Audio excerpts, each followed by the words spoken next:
nama waame immoo karaa hundumaa gargaaree gara gaariitti hin geessa innoo isaanoo warra akka kika isaatti waamamanidha jedha sagalee keetu nama waamte saba waamte hin gargaartaaf fuula kee dura jira maqaa Yesuus Kiristoosiin saaqaan sagalee keetiin nuuf dhufu nutti dubbadhu maqaa gooftaa Yesuus Kiristoosiin ameen.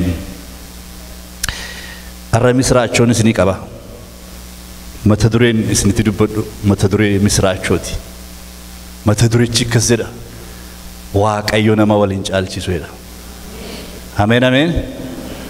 Waaqayyo jedhame nama waliin caalchisu mata duree jedhu irratti dubbadha.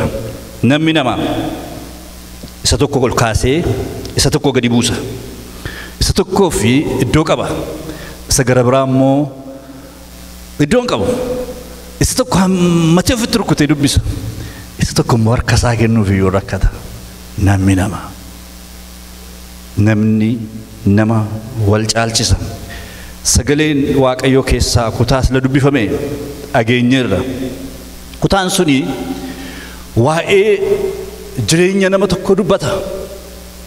Nama Qorneeliyoos jedhamu. Qorneeliyoos kuni ajajaa dhibbaa warra Roomaa ture. Waraana warra Roomaa taatanii yeroo geggeessan biyya warra Israa'el keessatti hormasin.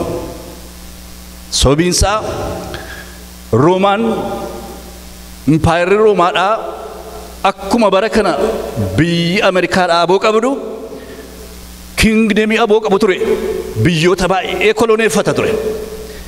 Amma bara 70 amma AD 70 amma Yesuus Kiristoos dhalatee booddee bara 70 biyyi Israa'el bittaa warra Roomaa jala turte. Kanaafi garaan warra Yihuudootaadhaa dhiiga dhugee jira. Gaddeera jechuudha. Mootiin hormaa biyya isaanii konoleeffataa galiin isaanii garri caalaan biyya Roomaa deemaa biyya isaanii keessatti akka second citizen ta'anii jiraachuun isaanii salphina waan ta'eef gaddaatu jiraatu. Nittiin tolu biyya keessatti akka abbaa biyyaa ta'uun kan irra ture abbaa biyyaa ta'uu dadhabanii waan ta'eef.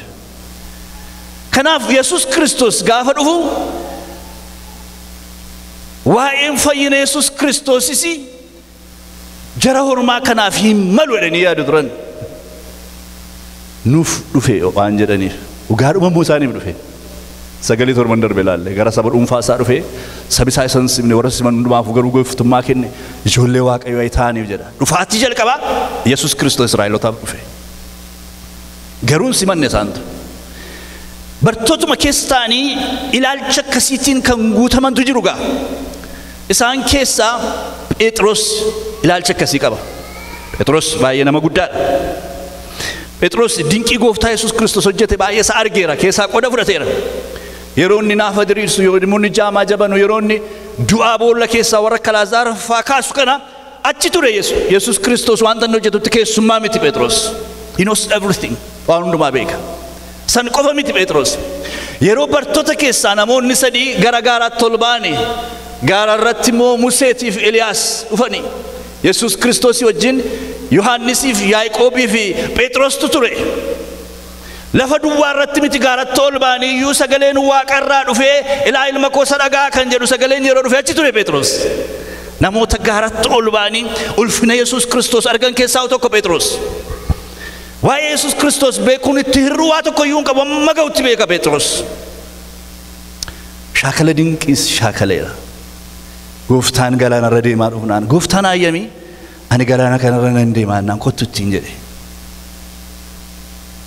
Ka'ee deemuu jalqabee yeroo asiif achi ilaalu liqinfame. Kanaafuu dinqiis shaakaleera Yesuus biratti. Waggaa 3 yookiin waggaa 3 walakkaa kan ta'uuf bartoota hundumaa wajjin ga'ee walqixa qaba ture. Kan baay'ee nama dhibuyyuu itti siqeenya addaayyuu qaba ture. Baay'ee kan nama dhibuyyuu mul'ata ati masiicha ilma waaqa jiraataa ta'e kan dubbate iyyuu Phexros. Masiihummaa Yesuus Kiristoos dhiichisee hubatee kan dubbate Phexros. Garuu waa tokkotti rakkata ture. Namni gara Kiristoos dhufu aadaa warra Yihuudotaa fudhachuu qaba kan jedhu jala muree rakkata ture. Aadaa nannaqabaa isaanii, aadaa qulqulleessuu isaanii, aadaa sanbata waaqessuu isaanii, aadota isaan tradition isaan yeroodhaa gara yerootti godhan kana qulqulleessee yoo fudhate duwwaatu mootummaa Waaqayyoo keessattis fudhatama qaba jedhetu yaada ture. Kun baay'ee isa rakkisa ture Phexrosiin. Kanaaf warra lammiidhaan Yihuudoota hin ta'initti wangeela dubbachuun ittiin tolu keessa isaatti. Afurri Waaqayyoo keessa namaa dubbisa beektu. Garaa namaa kanan sakattaa afurri qulqulluun. Amma waan garaa keessan keessa deemuun hin beeku. Afurri Waaqayyoo garuu beeka. Nama qarqararra jiraatu tokkotu jira. Nama Kiristoos Yesuus barbaachisu tokkotu jira. Saba badaa jiru tokkotu jira. Phexrosin ergachuuf afurri qulqulluun itti mul'achuu qaba. Phexros beela'eetu jiru gara mana keessaatti ol ba'ee jira. Manni biyya sanaa diriiraadha. Akkuma mana haadha Joon Maark yeroo Phexros mana hidhaatti gatame halkan soomaaf kadhachaa turan sana Phexros mana hidhaatii ba'ee lafa dhaqee arge sanatti akkuma kana mana keetti ol ba'eetu inni kadhatu mul'ata arga. Mul'ata sana keessa ilbiisa wantoota garaa garaa kanatu arga. Nyaadhu ittiin jedhe Gooftaan. Mee kana nyaadhu ittiin jedhe. Maal Gooftaa atamittan kana nyaadhan hoo aadaa nyaataa seera Lewwotaa boqonnaa 11 keessatti bineensa keessaayyuu warra koomeen isaanii tarsaa duwwaa akka nyaannu nu fayyamamee jira nu Yihuudiidha hin nyaadhu jedhe. Yaa Phexros waan ani qulqulluudha jedhee nati xuriidhaan jedheen ittiin jedhe. Humnaan itti dhufe nama didaatti silaas humnaan itti dhufa Gooftaan. Badiisaaf utuu hin ta'eef jireenyaaf maqaan isaa kana eebbifame haa ta'u. Kanatti rakkataa utuu inni jedheetu waa'ee mul'ata kanaa utuu dalgatti galu mul'aticha immoo hiika isaa wajjiniin fideef Waaqayyo. Naannoo biraatti immoo Qorneeliyoos ergamaan Waaqayyoo gadi bu'eeti. Yaa Qorneeliyoos gammadii Waaqayyo kadhannaa kee dhaga'eera jedheetti dubbate. Amma garuu biyya Yoophee nama jiru Phexros nama jedhamutti mana kee keessaa ergiitii dhaqii waami. Inni mana kee haa dhufu wanta inni isinitti immoo dhagaa jedheen. Dargaggoota amanamoo Waaqayyoon sodaatan fileetu mana lafaa namicha gogaa duuguu tokko jira jedhe Waaqayyo. Adreesii wajjin kenneef Waaqayyo kiliiriidha beektuni. Achi dhaqiitii waami jedheen. Dhaqanii jarri mana sana bira ga'anii yeroo isaanii balbalarra ga'anii jedhanii Phexros immoo kadhatarraa ka'eetu joon ja'ansaa dhufa. Nagaa gaafatee isaa dhuftan ennaanii ilaaddoo akkasiitii Qorneeliyoos nama jedhamu nama Waaqayyoon sodaatu hangafa dhibbaa nama ta'ee isatu mul'ata argeetu gara keetti nu erginaan dhufne jedhaniin hin galeef dubbichi. Maal jedhennaan kottu gara keenya siin jedhe. Jaraa wajjin wal fudhatanii dhaqanii gara sanaa. Mana sana ga'anii yeroo Phexros ka'ee waa'ee Yesuus Kiristoos gara biyya lafaa dhufuu dhiphachuusaa, du'uusaa, du'aa ka'uusaa isaanitti lallabee raawwatu. Afurri qulqulluun jara irratti gadi bu'e. Maqaan isaa bara baraan kan eebbifame haa ta'u. Maaltu nu dhowwadhan? Bishaanni soo kunootti kan hin cuuphamneef maaltu nu dhowwa jiran? Haa cuuphamu nu jedhanii cumaan cuuphamaniiru. Achi dhaabatee akkas jedhe Phexros. Ani Waaqayyo kanneen nama waliin caalchifne amma hubadheera. Ameen. Waaqayyo akka namaa miti nama waliin caalchisu. Bara tokko akkas jedhama ture miti bara Haayilasillaasee ta'uu yookiin bara Minilika ta'uu garuu seerri bareedaan tokko Oromoo oolchuu bahee ture. Seera bareedaan quotation ሰውን አትግደሉ ጋላም ቢሆን kan jedhu itire baranamni walqitan ilaalamne baranamni akka horii tajjeefamu ture mitire maal kana seenaa jedhan rifatina ana jedha miti seenaa kee jira kun tureera baranamni baay'ina isaatiif walitti qabamee itti jibbamu tokko bara namni gogaa isaatii fi itti gadari'atamu tokko. Akkas jedhe Martin Luther King Jefferson immoo, while he dreamed of a society where children will not be judged by the color of their skin but by the content of their character. Gogaa isaaniitiin ijoolleen madaalamuun irra hin jiru. Jireenya isaanii keessa wanti jiru haa ilaalamu malee. Bara akkasii ture. Bara namni gogaan, bara namni qabeenyaan, bara namni ilaalchaan kategoraayiizii nama godhu ture. Nan jaalladha quotationii Nelson Mandela, never, never and never again shall it be that this beautiful land will again experience the oppression of one by another. Wantoota akkasii kana baruma eenyumattuu didaa turanii namoonni wal'aansootti hin qabaa turanii. Dhaalli dhiiga namaa keessa isa tokko gadi qabeessa tokko ol kaasu kuni dubbii Waaqayyoo keessas jira, seenaa keessas jira jechuudha. Kanaafin isa dubbii Waaqayyootti dabalee isa seenaa isinii kenne. Egaa nu yaadda ijoollee Waaqayyootti waan taaneef nuti duuka buutuun Gooftaa Waaqayyo akka inni nama waliin caalchifne yeroo kam hubanna? Safara keessan wal caalmaan jira, mana keessan wal caalmaan jira, lagaan, naannoon, hojjaan, qabeenyaan, barumsaan, ilaalchaan kategorii qabduu laata? Lafa kaa maqaa Yesuusiin arrasa kana. Yeroo kam dhufa nami gara sanatti? Yeroo kamitti nama akka namummaa isaatiitti simatee wajjin jiraachuu namni kan inni danda'u yoomi? Tokko. Afuura Waaqayyoon yeroo mo'amuudha. Afuurri Waaqayyoo sinaa argatu. Afuurri Waaqayyoo sinaa mo'u. Eebbi namoota hundumaa keessa jiru. Waaqayyo nama hundumaa akka bifa fakkeenya isaatiitti akka uume. Waaqayyo nama hundumaa irraa akka inni ilaalcha gaarii qabu. Amma tuqamutti hin barre Phexros. Bartuu tureem waggaa sadiif walakkaa miila Yesuus Kiristoos jala taa'ee qulqulleessee bareem wanti barumsatti irratti hin jiru. Yesuus Kiristoosii wajjin anaaf isinillee amantiidhaan fudhanne. Kanaaf akkas jedha miti hojii ergamootaa boqonnaa 4:13 irratti warri isaan qaban jarri kun jedhani laga qurxummiitti akka dhufan akka isaan hin baranne iyyuu beekna. Haa ta'u iyyuu malee jarri kun Yesuusii wajjin turan jedhan. Kanaaf kottaa jaratti kana doorsifnee gadhiifna. Akkasiin maqaa kanaan lammaffaan dubbanneef jennaan akkas jedhan Phexrosiif Yohaannis. Jarana nuyis argineef sadhageenya dubbachuutti hin callimnu. Phexros argeera Yesuus Kiristoos hojjetu. Fayyisuu Yesuus Kiristoos dhaga'eera, beeka, qaqqabatee bira ga'eera. Wanta Yesuus Kiristoos godhe keessa alamiti. Garuu joonjiitu jira jireenya isaa keessa. Hin joonjesse. Ilaalchi yookiin tradiishinii inni keessatti guddate. Aadaan jireenya isaa keessatti inkalkeetii dita hidda isaa qabate keessa jiru. Hin girgitteessee rakkise. Nunu wanti nu rakkisu jira. Mitiiree. Nuyi waan Phexros irratti wayii nu qabnu. Mitiiree jedhana. Wanti jireenya keenya keessa taa'ee akka nuyi nama akka namummaa isaatiitti hin simanne nu godhu jira. Isa kanatti kan adda nu baasu Hafuurri Waaqayyoo nurratti dhufu. Ameen ameen jedhaa sodaatinaa. Hafuurri Waaqayyoo isiniif dhufu hin jedheen.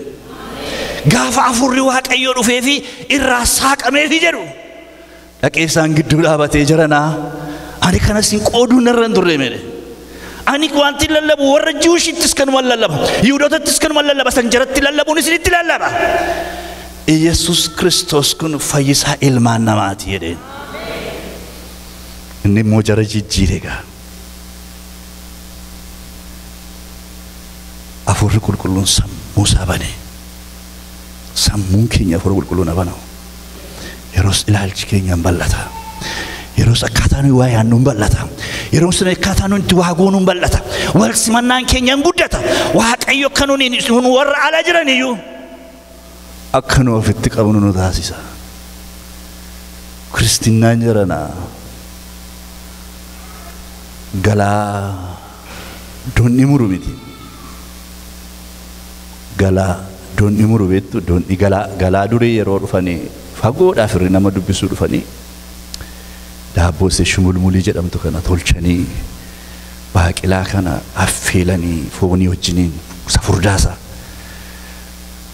daadhii naqanii araqee naqanii farsoo naqanii dugdatti baatanii dhufu gaa mana namaa mana baabaluufaa fira dhufe yoo jedhame wallaan hundumtuu yaa'eetu daabboon murama nyaanni nyaatama farsoon dhugama hinirama jechuudha maaliifi biyya keenya refrigireeteriin hin jiru waan ta'eef hin sama yookaanis guyyaa sadii afur booddee kun jiru kanaaf namoota waamaniitu ta'anii wajjiniin nyaatu muranii waliin gaanii jechuudha akka namoota hundumaa nyaatutti itti afeeru jechuudha yoo garuu see ofittoo ta'e nama daabboo muree namaa kennuun jaallanne ta'e sameetu kosii keessa dhaqanii buusu daabboo donni muru miti wangeelli dhala nama hundumaatiif ameen jennu isa kanatti kan namni kan dhufu yeroo hafuurri qulqulluun jireenya isaa argatudha yeroo hafuurri qulqulluun hafuura isaa kana argatudha hafuurri qulqulluun jireenya namaa kana yeroo argatu mee jedhana nama jijjiira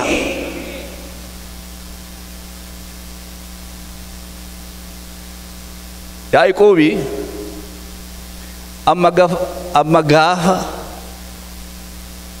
gaafa mana abbaa isaatii ba'ee angafummaa barbaadee abbaa isaa gowwoomsee foon nyaachisee angafummaa abbaa isaa biraa eebba isaa fudhatee bade mana Laabaanitti dubbiin Waaqayyo kubbayyaa sii safarama jedhama sattiin safarteen sii safarama jedha mana Laabaan gaafa dhaqu Liyyaa irratti garaansaa jigee aadaa jiraatti karaa firaa haadhaa fuudhuun hin danda'ama waan ta'eef hin jaallate Liyyaa iseen fuudhaa innaan naa hojjedhu waggaa 7 jedhe waggaa 7 hojjennaan dimimmisa keessa Liyyaa utuu hin ta'in Raaheliin fuudhee itti kenne abbaan manas gowwoomsee ba'ee waan ta'eef haana dhaa'eera booddee gaafa wanti hundumtuu ta'ee ganamarri baa kaan ilaalanii iseen ni barbaade miti garuu wanti hundumtuu darbeera wanti ta'eef wanti godhan hin jiru sichi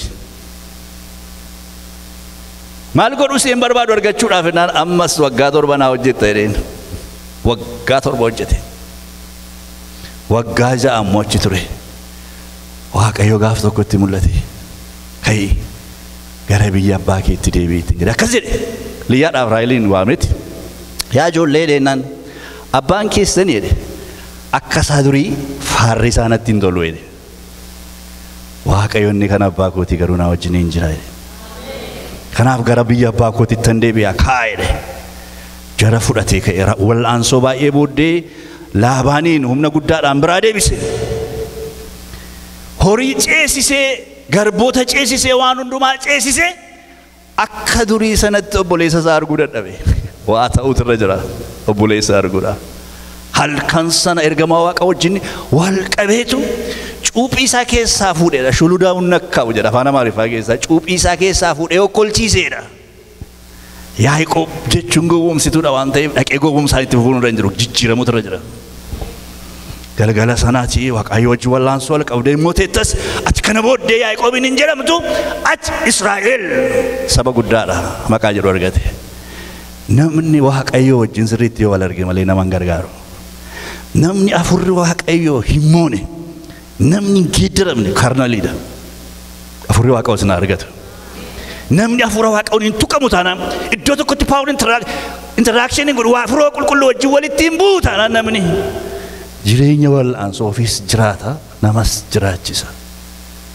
afurri Waaqayyo sin argatu kas jedhame yaa Waaqayyo jedha afura keetiin na argadhu ilaalcha koo yaada garaa koo jijjiiri Petros gaafa afurri qulqulluun isa argatu hin jijjiirame waggaa 3 walakkaa gooftaa Waaqaaf lafaa duukaa deeme jijjiiramuu dadhabe waan ittiin wal'aansoo qabu qaba ture waan itti rakkatu qaba ture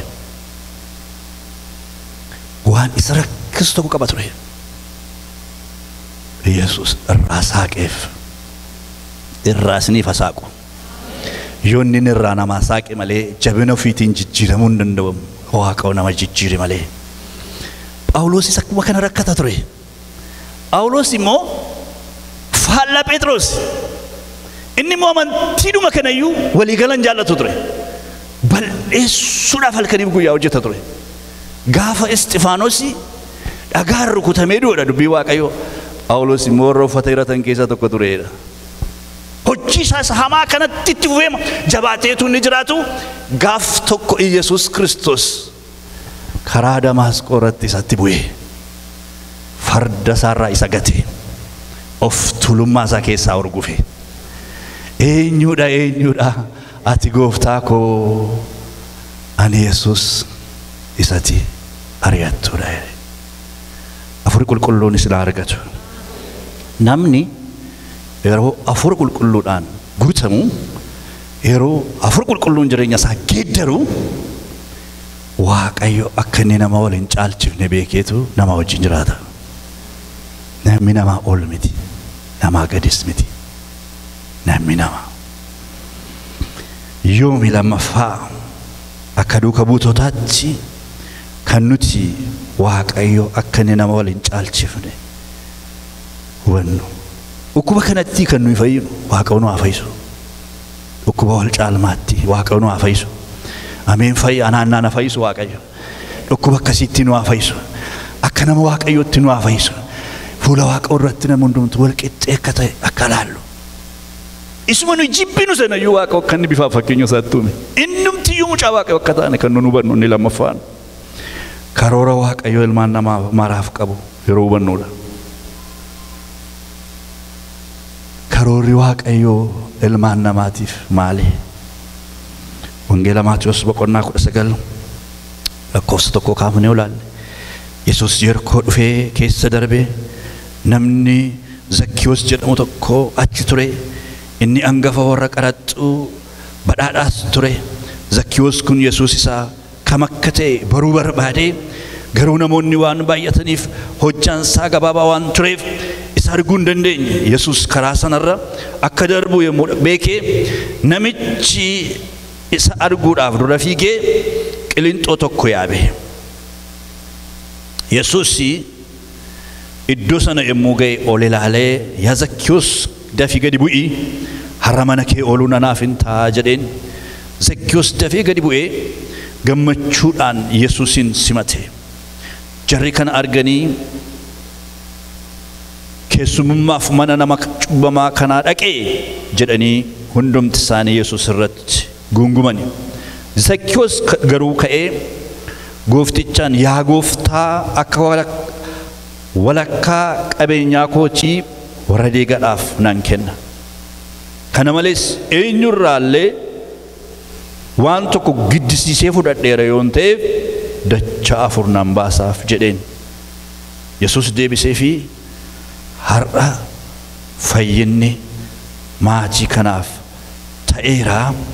Namni kunis ilma Abrahaam yoo ilmi namaa isa badee barbaaduudhaaf fayyisuudhaaf dhufeera. Ameen. Zakkiyoos qaraxxuudha. Akkuma silasniin jedhe mootummaa ormaaf hojjeta. Saba isaarraa qaraxeetu amma ta'e kiisii kaatee isa kaan immoo gara warra mootummaa Roomaatti dabarsa. Kanaaf hawaasa sana keessatti fudhatamaa miti. Garuu garaan isaa Yesuus kana dheebota argu hin barbaada. Yesuus Kiristoos wajjin wal arguudhaaf keessaa baay'ee kaka'e gaaf tokko murtaa'u godhe. Yoontuuta kana gidduu dhaqee Yesuus Kiristoos kana kan barbaadutti arguu hin danda'u. Amma muka yaabuun irra jira. Hojjaa isaa gabaabina isaa mo'achuudhaaf qilixootti ol ba'eetu Yesuusin gadi ilaale. Yesuus nama isa barbaadu beeka. Ameen. Namni garaadhaarraa isa barbaada yoo ta'e warra garaa isaanirraa isa barbaaddatan isa argatu jedhama dubbii Waaqayyoo. Garaa isaarraa Zakkiyoos barbaada waan ta'eef qilixoo sana jala yeroo ga'e gadi bu'i jedheen gadi bu'ee mana isaatti duukaa galeedha. Innis mana isaatti Yesuus Kiristoosin keessummeesse warkaan garuu dhaabatanii ilaalu. Namichi kun utuu raajiidha ta'e dhuguma utuu lubas ta'e attamitti mana nama cubbamaa kanaa duukaa dhaqaa jedhanii komee garaa isaanii dhiyeessani. Isaan riizenii baay'ee qabu akkaataatti warri Fariisotaa kun nama simatan. Inni nama qaraxa fuudhuudhaan saba kana hin danqine nama qajeelinaan deddeebi'u kiraateriyaa baay'ee kaa'anii jiru. Namni fudhatama argachuudhaaf mootummaa Waaqayyoo keessatti Yesuus isaan tuulan kana gadi buuse. Kiraateriyaa nama gabbuusutti beekan. gabbusee irra darbee mana namicha kanaa dhaqe. Maaliif akkana jettu jedheen dura garuu ka'ee dhugaa ba'e ilaamee gooftaa jedheen ani jedhe an waanan walitti qabadhe kanarraa jedhe ati jennaan walakkaa nan deebisa jedhe dirqisiisee immoo waa tokko namarraa fudhadheera taanaan yoon $100 fudhee $400 hin deebisa gooftaa jedhe qophaadhaa namichichi Yesuus hin keessummeessuudha. Gooftaan akkas jedhe ilmi namaa jedhe har'a manii fayyinni mana kanaaf ta'eera inni kun yoo ilmoo Abrahaam keessaa tokko jedhe. Kana jechuun maal jechuudha? Waaqayyo Abrahaamiin sin eebbisaa eebbaafis sin godhaa jedhe miti ree. Eebba Abrahaamiif gale sana keessaa yooma dogoggoree mootummaa hormaatiin hojjete iyyuu keessaa qaba jechuudha Zakkiyoos.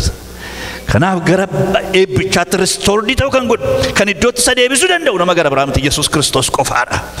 Kanaaf har'a jedhe mana kanaaf maatii kanaaf fayyinni ta'eera jedhe. Ajandaan Waaqayyo divine planning Waaqayyo ilmaan namaa Kiristoosiin beekuudhaaf mootummaa bara baraatti akka galuudha. Karoorri Waaqayyo gabaabaa diimaan adiin gurraachi hiyyeessi sooressi inni beekan inni wallaala namni hundumtu Waaqayyo eenyummaa isaa keessatti kan inni kaa'e Yesuus Kiristoosiin beekuudhaan banaa mootummaa Waaqayyo keessa akka inni qooda argatu barbaada. Ameen ameen. Gaafa karoora Waaqayyo inni bara baraa sun nu galu nama waliin caalchifnu. Karoorri Waaqayyo namni hundumtuu akka fayyu barbaada. Gara dhugaa beekus akka dhufu barbaada. Kanaafitu kennaa kenne egaa Waaqayyo jedhama akkana biyya lafaa jaallate tokkicha lama saama kennutti jedha. Biyya lafaa yeroo jedhu nama hundumaaf nama tokko nama lamaaf miti nama hundumaaf kenne.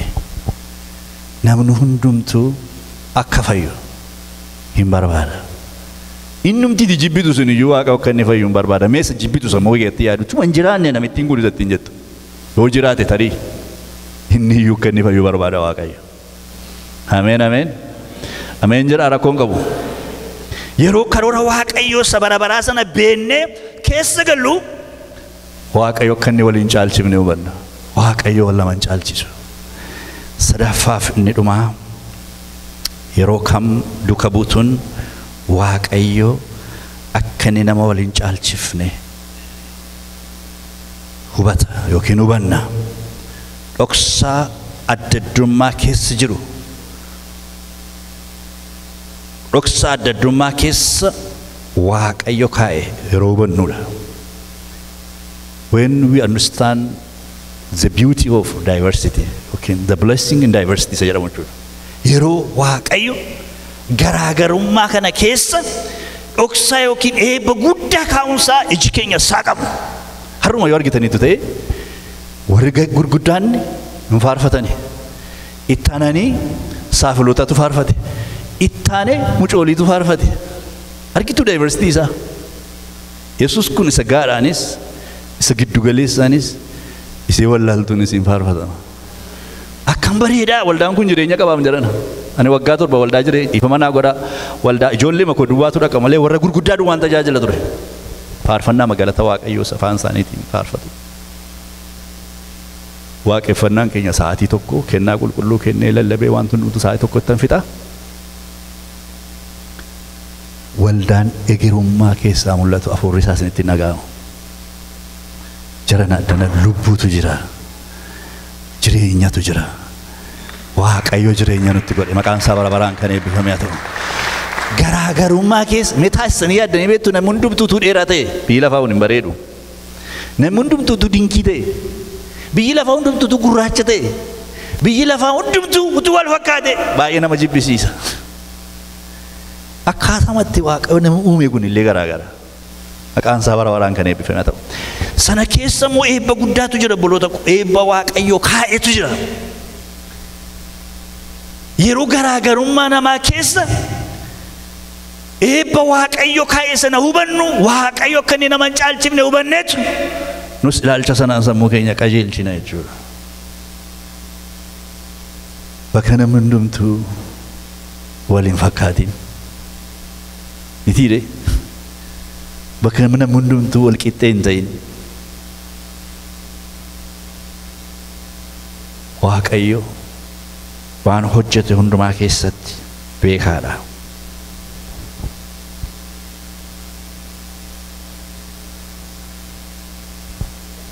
Garaagarummaa keessa eebbatu jira. Garaagarummaa keessa barakatatu jira. Garaagarummaan wal tumsuu qaba. Garaagarummaan hin jiru. Addaddummaan, ilaalchaan, hojiin, barnootaan waan baay'ee nuyi garaagara. Qubumti kun iyyuu wal qixxee mini. Tiire. Yeroo buddeenyaatti ilaaltanitti yeroo buddeenyaadhaan ilaala. Kan itti qabna inni fuuneetu quba isii kanaan keetti darbanna. Hundi isaanii walii galuun dhufanii buddeen qabuu irratti godhaniiti. Utuu isheen kun hin jiru ta'e ittamitti galchumee ilaalaa kun hin jirtu ta'e salphaamatti jarri kun hundumtuu walii galanii jiraatu. Kennaa yaanaa keessattis akka kana raajota dhamaniire raajota jedha barsiisotadha hojjetoota wangeelaadha eegduudha gosoota shananuu asirra jiru hundi isaanii ga'ee mata isaanii qabuudha macaafni qulqulluun Efesoon boqonnaa 4 lakkoofsa 10 irratti iddoo nama kaa'etti Waaqayyo waan hojjetu qaba. Jaarsoliin ga'ee qabu. Warri daa'imman barsiisan ga'ee qabu. Warri kennaa fuudhan ga'ee qabu. Warri waaqeffachiisan ga'ee qabu. Warri immoo waldaama kiristiyaanaa keessaanii jireenyuma kana jiraatanii kennaa isaaniitiin Waaqayyoon tajaajilanis ga'ee qabu. Garaagarummaa keenya keessa boolota koo bareedinatu jira. Bareedinni kun immoo eegamuutu irra jira. Ka jedhu Phaawulos egaa karaa Kiristoos wal gorsuun jaalala isaatiin wal jajjabeessuun karaa hafuura qulqulluu tokkummaa qabaachuun gara laafinaan namaa yaaduun nuuf kennameera. Ammas jedha isin warra yaada garaa tokko ta'uudhaan yaada adda addaa fiddan jechuudha. Garaa tokko ta'uudhaan jaalala tokko qabaachuudhaan yaada walitti dabalatanii tokko ta'uudhaan yaada garaa garaa fiddanii tokko walitti dabalatanii tokko ta'uudhaan yaada tokkotti waliif galuudhaan gammachuu koo fiixaannaaf baasaa. Gad of deebisuudhaan warra kaan ofirra caalchisaa lakkaa'a malee yaada ofittummaatiin yookiin of dhiibuudhaan waan tokkollee hin hojjetinaa. Isin keessaa adda addaan waan warra kaanitti tolus immoo haa ilaalu malee waan isatti tolu duwwaa hin ilaalin jedha. Filiphisius boqonnaa 2 lakkoofsa 1-4 yaada walitti dabalatanii garaa walii wajjin taatanii tokko taatanii fedhii koo bakkaan naagaa. Isin garaagara garuu walitti dabaladhaa walitti fidaa waliin dhiibu jechuu isaati. Gad of deebisuudhaan warra kaan ofirra caalchisaa lakkaa'a malee gadi naman ilaalinaa jedha.